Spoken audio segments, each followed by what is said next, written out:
23,000 Minecraft days all poured into the same world. Previously, we saw our first ever legit Minecraft world that had made it to 10,000 days, and today it looks like we're seeing almost double that. This is Realm Review, a series where I look at your survival creations, because some people like starting a new world every year or even every time they play, but I love seeing what happens as a world ages, both when I play myself, but also in the way that you seem to play. And so here are two 1,000 day worlds, for example, that were sent into me this month. Each has a minimum of 170 hours of real world time poured in, but into very different directions. And so now let's throw those to the side and take a look at what 5 times that amount of real world time looks like. And it's got to be said that the entrance to this world is very grand in lots of ways, but then has a single village ahead, which has a lectern, a random single bookcase, a piece of cake and some wither skulls, some odd decoration to welcome me to the world, but a lovely book letting me know that this was created in 1.17 and then moved to Xbox in May of 23.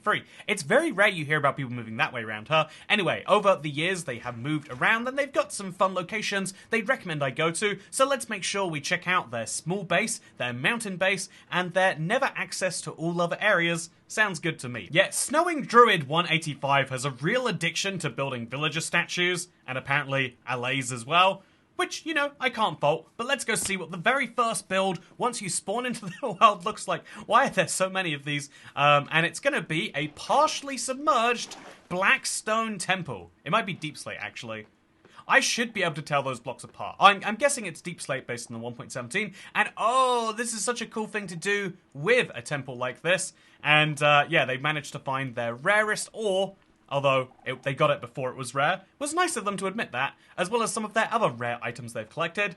I actually think this is a really clever thing to do. If you're going to play Minecraft and you trust everyone coming into your world, have the very first thing they see be your rare item collection. I actually really like that. I might have to set something like that up myself. After something so incredible, the second thing you see is Constipation Street, so... And then we've got a nice collection of automatic farms. This seems to be a standard for a lot of people's Minecraft worlds. However, I think it's really odd that this one includes a chorus farm, because I love chorus as much as the next person, which is to say, not very much at all. When do you ever actually need to farm it? I think the answer is basically never. But it's still nice to see regardless. It's also nice to see quartz and copper mixed together for this build. I don't think I've ever seen such a bizarre combination, and that's the nice thing about viewing worlds like this. You get to see weird creative choices, which you wouldn't necessarily make yourself, but seeing them gives you a great opportunity to realize exactly why you probably shouldn't. But here is the Nether. Let's go in there and let's find these things we've got to see. Oh, this is such a cool way to do Nether pathways. Putting it right on the lava level is horrifyingly scary and beautiful at the same time, but I love it for that. I think the one downside you lose is it's harder to fly around the Nether, but ultimately if you've got fireworks, that's fine. And clearly, they've got a lot of stuff here after 5,000 days. Oh, and the British part of me has to admit, I love that they settled and then colonized the end. It looks beautiful. This is the sort of creativity I love from people when they play Minecraft. I feel like there's a billion types of end designs we've seen time and time again, but just making a lovely little house there is something you don't often see. Oh, it looks as though while I've been here, I've advanced the world to 5,300 days, by the way. Anyway, I'm over, I'm looking specifically for this mountain base at 750, 3050, and I've concluded the Nether isn't going to be as fast as just flying there myself. And so, let's fly! Woo! Wow! Super fly mode! Wow! Oh, I went way past it, apparently. I've gone the wrong way. It's actually more like 600 blocks back that direction, which hopefully I'll be in just a second now. These are the mountains, and so this is the base. It's pretty well hidden, right? Like, you can't even see it. That's how good of a secret mountain base it is. Am I definitely that? Yeah, mountain base, good farms, and trading are found here. Plus roller coaster to spawn? I have made a mistake somewhere, haven't I? I've gone to the exact coordinates from the book, and the only roller coaster that I've been on is an emotional one. And apparently, I've been freeing some slaves at the same time, which is very lovely of me. Look how great of a person I am. But yeah, otherwise, this is a mislabeled book. Terrible. But thank you for writing me the book anyway, and hopefully you saw an interesting peek at what 5,000 days can look like. But what if you spent more than 5,000 days in a world? well, you could go from having a lovely collection of builds and your overworld never end to this next world then shows what happens when you add to that an extra 3,400 days. In other words, an extra 3/4 time, which starts to be a very serious amount when you're talking of the scale involved. And this world was also created in August of 2020.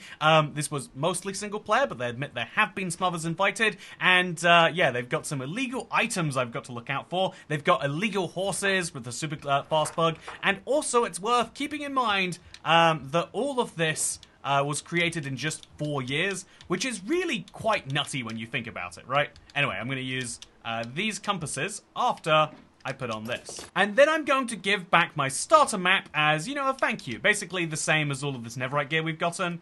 And I'm going to give this horse a ride.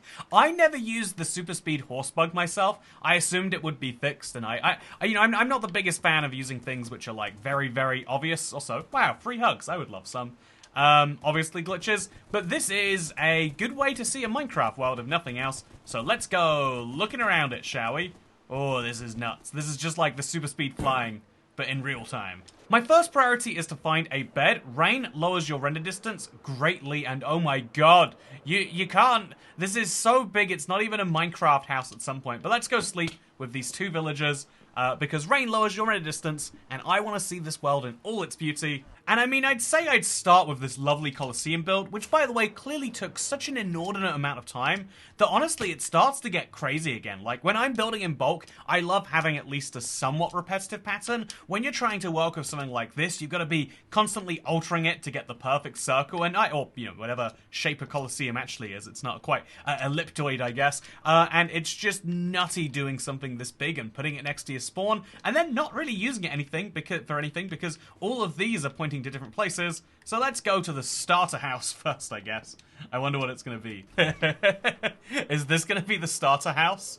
It's a very impressive looking starter house. Could easily do this with just day 1's resources, that's for sure. Okay, this is what they actually meant by starter house. It is one of these builds over here. I think the incomplete one up there, which makes it extra funny that they can play for 8,700 days and then not finish their starter house, but instead focus on a giant Colosseum near spawn. You know, priorities, am I right? They've also got a wool farm that very much looks like a beginning wool farm, and an automatic, I assume, beetroot farm over here? Something very strange is happening with it, but in either case, yeah, they've got security for their mansion, which is lovely. Oh, no, it's an iron golem farm. It's a machine that literally turns security into dust. And honestly, I think that's a fun way to store a farm. A lot of people, you know, keep farms. A lot of people love automatic farms. I think working out how to integrate them into your world in a way that you enjoy is the cool way to flex about it. And having like a fancy mansion, but it's actually a inhumane torture device, I think that's beautiful if you ask me. Speaking of beautiful, let's go check out the museum next. This world is so much less organized than the last one, which just goes to show no matter how much time you spend in a world, it doesn't mean you're building it better, necessarily. Although, to be fair to this world, it does seem as though the coordinates are actually correct. So, yeah, look at this. This is the museum. It looks half complete, but in a way that might be actually fully complete. And it's got this lovely arrow telling you exactly where you should actually go, complete with a charged creeper outside of it. Okay, Boomer. Why does he not care about me? Oh, he's a boomer, right. Love can be pretty complex, but I can do my best to search for helpful tips.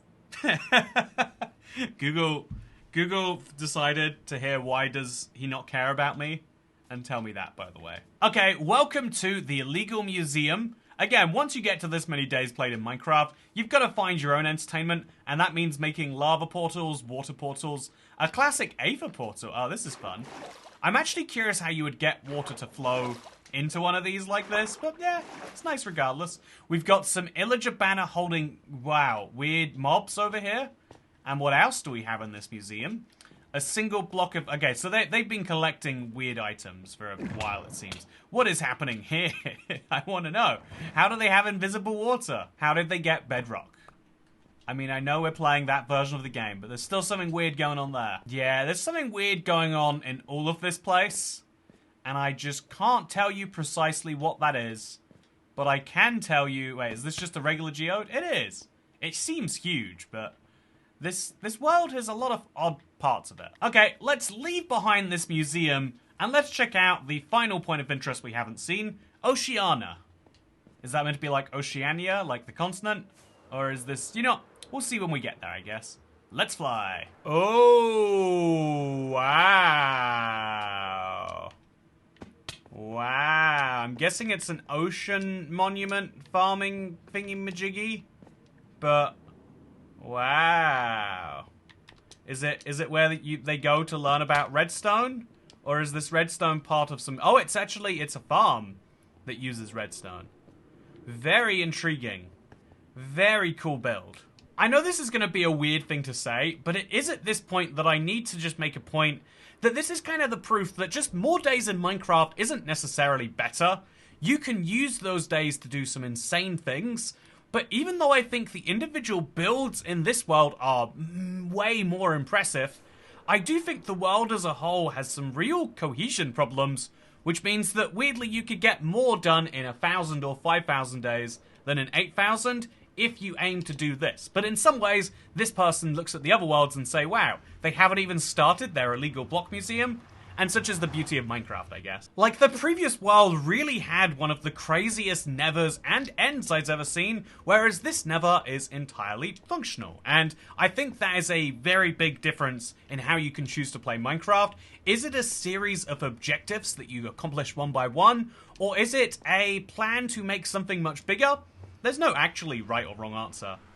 But I'm looking forward to seeing what the next world has. Welcome to a Minecraft world that has survived 23,400 and now 45 days. Thanks to me. Basically, this is all my doing. Anyway, this is a world that has a lovely shulker box to give me some goodies as I join, and also a world which is, I think I've never seen a day counter that high in real survival. In fact, the moment I even see a texture pack, I'm like, is this legit? The person who sent it in has, by the way, built something very crazy here. I love this effect.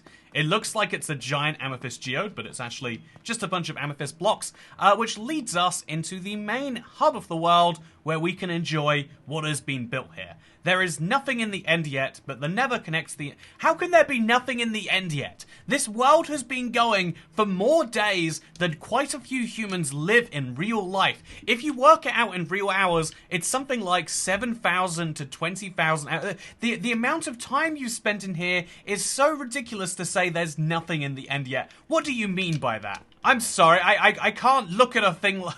What the heck am I seeing, by the way? Oh my god, this is so wild. They are redesigning their end portal in a nutty way here.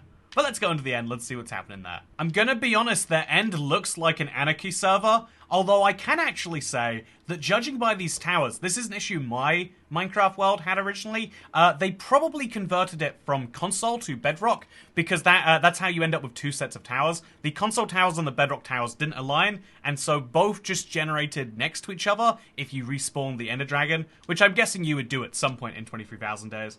But yeah, otherwise, anarchy server, Minecraft end, kinda disappointing. Let's hope the Nether makes up for that, shall we? Although I'm kind of curious what's over here, too.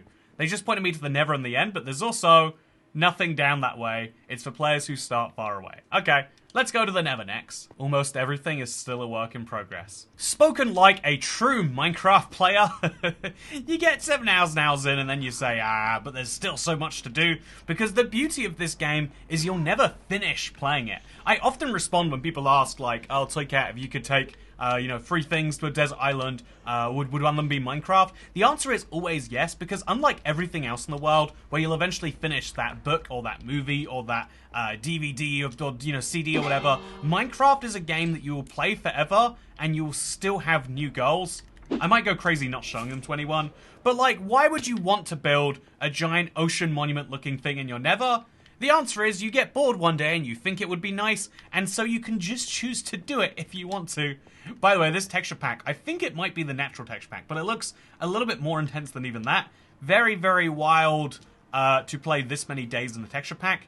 At some point, you're gonna forget what regular Minecraft looks like, especially when your Nether is looking like this, like Jesus. Okay, let's go for a little fly and see what's up there. Oh, they have breached through the bedrock ceiling, and then they've written something down and gotten a giant minecart going around it. This is one of the most intense builds I've ever seen, and it's just casually sitting at the height limit in a broken Nether. What am I looking at today? Oh, no. Don't kill me, please. Oh, please don't. Have you ever ended up with this bug right here? I'm stuck crouched between two walls, but I can't walk through them. Okay, I'll get out there. Maybe fly. No. Oh, it's so hard to fly around in a space with so much lava. I just want to make it through this alive if I can. Oh, maybe a little more than this. Wait, is that water there? No, it's just black. I thought as a reward for doing such a cool save from that lava pane, which I'll do you the pleasure of skipping, I thought the cool music started playing, but actually, they just have this song you playing all the time around their base. Very cool. I think it's Precipice, right? Everyone's favorite Christmas music disc. The music is drawing me back to the overworld, so I guess I'd better go. I don't know what I just saw. I just know it was crazy, and it's taken me back to an even crazier looking overworld storage hub of some form. By the way, very laggy here. Yeah, this world was built from the ground up to be a technical player's dream. They have hoppers arranged into everything so they can auto-sort all of their chests, including chickens apparently. That every single item is perfectly sorted into place. But at the same time, I haven't seen any sign of what they do in the world, besides the insane builds to hold said farms. But at some point, I guess you don't need that. At some point, your farms get insane enough that building the things around the farms so you can build more farms becomes the goal in Minecraft. Okay, I'm finally at the surface. Let's see what they've done here. Okay, they've got a drowning golem. Unique way to do a golem farm, I guess. We've got some villagers who are doing some harvesting. And then here we go. Here's the world. What the heck? Is there anything in this world that is normal looking? It's so ridiculous. Everything is a mega project. And I guess that explains how they got so many days in.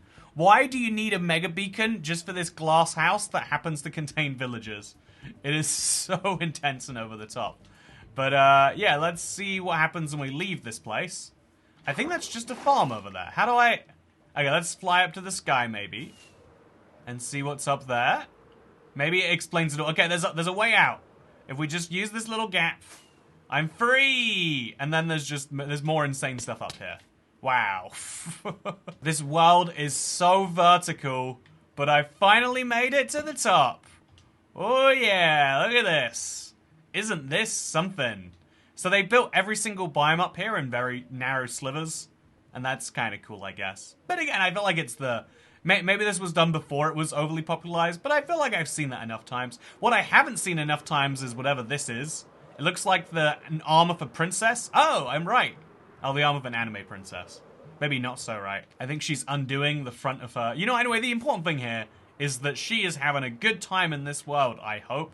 And so too are the people building clock towers underneath her. Honestly, this is the... You see, here we go. You can see... Clearly this is like the old world, or maybe even the world built by like friends or family, people with slightly more realistic objectives. And I love the idea that he was like, you know what, it's an imperfect part of the world. I'm going to cover it up with a giant anime girl. And then he built this whole like portrait looking thing that just leaves out the top of her head. And you know, I have to say, at this point, there is one thing that ties together every world with a large number of played days. You always get to the anime girls. You find them all the way. You find them all the time. It's just a matter of looking. And I guess that's okay too, I guess. Also, something consistent I'm finding around the world is this person loves Precipice. It is always playing. I don't know where. I don't know where this music disc is. But as I walk around, I just find it more and more and more in all these weird crevices. Okay, I found it. It's inside this house, which, by the way, I would like just to show you, because this is an example of just a nice, you know what, it's for most people like a mid-game build. You get this built and you've got something really lovely you can live in for the rest of your Minecraft games days. Whereas for this person, even though it's filled with stuff, no more duplication or else, it looks as though they had a duplication problem, which would explain so much now that I think about it. But yeah, as you look around this world, you can see... there are so many individual projects, which would be, you know, like small to medium projects by themselves that become part of a greater fabric. But in this world, it weirdly enough becomes a weird section of it that then ties into nothing. It's odd to go from something so beautiful to something so nothing so instantaneously. I need to sleep, by the way. I hate this snow. I found another house just in the middle of nowhere. This looks perfect to sleep in. Mine rail. Oh. No. Okay, this... I don't think the mine rail is... Oh, here it is. Let's take the mine rail to... Okay, there's no minecart. 23,000 days, and the best I've got is an iron shovel with unbreaking. I guess I'll make myself one. Okay, perfect. This house actually just had its own bed.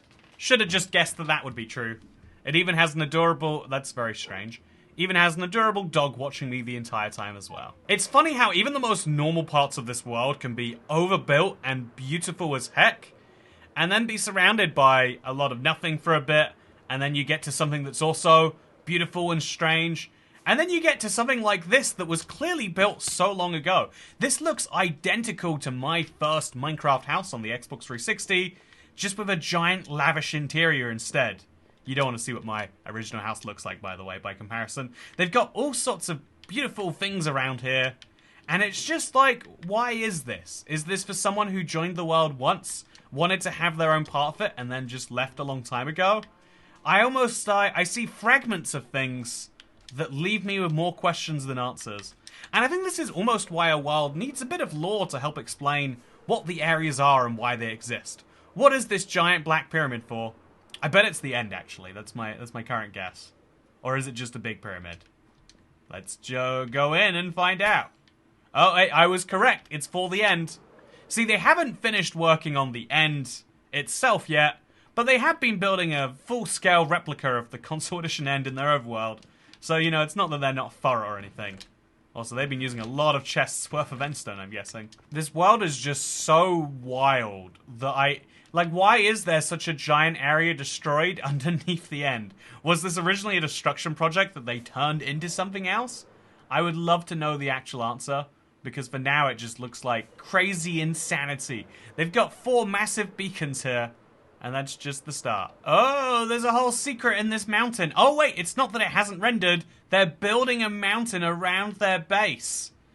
This is so insane. Everything I see in this world makes me go, what the heck? But at the same time, I would like to use this world as a reminder to anyone out there who, you know, because I feel like one of the things that the online world will be used a lot for is to say, look at what this person did, why aren't you doing it too? And, you know, like, a part of me looks at this world and says, I would love to have a mountain I build around my base, or a giant pyramid that covers up my fake end I'm building in my overworld, or, you know, any of the other things I've seen that have been beyond ridiculous. But I think that this world is a valuable reminder that, one, you know, some things are unobtainable. You're probably not going to spend 7,000 hours of Minecraft in the next week or month, or however long you're being inspired from this video. In fact, I think it's physically impossible to spend 7 hours out as in the next month. Wait, so 24 hours a day, 30 days in a month.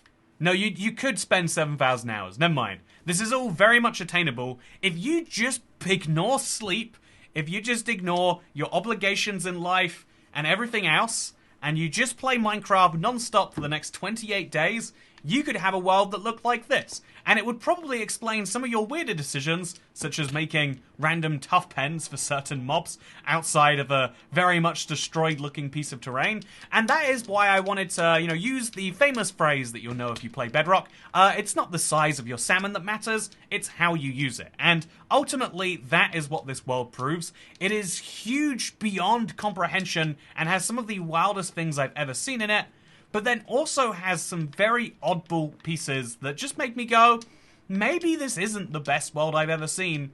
Ultimately, I'm still excited to see any worlds that have been played for a very long time, but it's cool to see how many different directions you can take them in, and how some of those directions aren't what I would take my world in. But I want to know, is this what you would dream of for your 7,000 hours, or how would you spend them? And also, in conclusion, I saw some weird and next level worlds today, and I think I'm intensely curious to see if anyone has survived more. Posting on r/IBXToyCat, our subreddit, is how I found out about this particular world, and if you want to share your builds with other like-minded survival players, it's a great place to do precisely that. I think that the days played counter can lead to negative comparisons, but just remember it's only a flex if you want it to be a flex, and that everyone has different tastes. I mean, some people might like their apartments or their Minecraft worlds looking like they're lived in, and some people might be like me, where I would love the idea of it being perfectly clean in IKEA style. Ultimately, I enjoy playing Minecraft and having a lifetime achievement, which is what the days played counter is good for, but it's actually down to you as to whether it shows at all. You can choose to turn it off, and whether it means anything to you, but hopefully this video has given you a guide as to what it can look like if you really go the distance. And with that said, I hope you have gone the distance for this video, and maybe consider subscribing if you'd like to see if we ever do find more than 23,000 days, which I think is incredibly unlikely, but at this point I've learned to never say never with regards to stuff like this, because ultimately Minecraft is the best game out there, and now we have more proof that people agree with me. Thank you for watching, goodbye.